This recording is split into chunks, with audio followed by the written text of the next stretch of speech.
Reported today in The Verge. When does sharing become oversharing? I'm a chronic oversharer on social media, and usually an intentional one.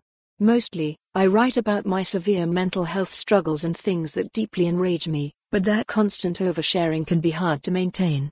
As much as I post, I delete a lot too, either because posts are too vulnerable, too hurtful, or too likely to spark conflict. It's hard to know if the defiant overshares are really helping, or if I'm just worried about how a judgmental world will respond.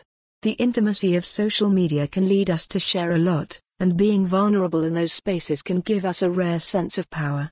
The #MeToo movement brought on a flood of women disclosing their experiences with sexual violence and other issues, leading to increased accountability for perpetrators, a deeper sense of community for survivors, and greater education around consent.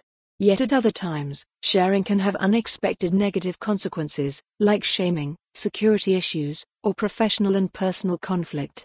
But if the whole point is to share something, how should we think about the choice of what to share and what not to share?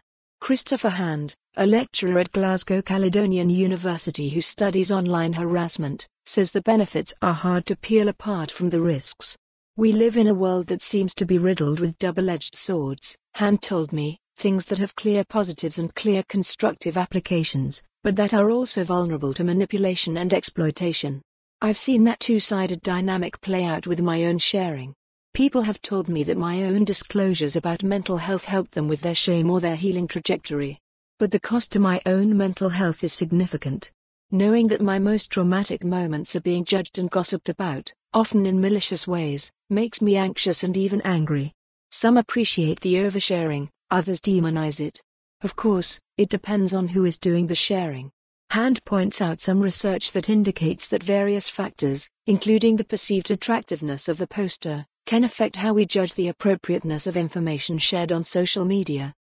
Lindsay McGlone, an activist and public speaker who goes by the Fierce Fat Feminist online, says that she feels a lot of judgment coming from the idea of craving attention, a gendered characterization that can paint women or other marginalized groups as dramatic or unstable.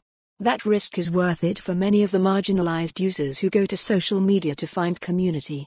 Nicole Froio, a Brazilian freelance journalist and researcher on gendered violence, says sharing on social media has helped manage her feelings of isolation.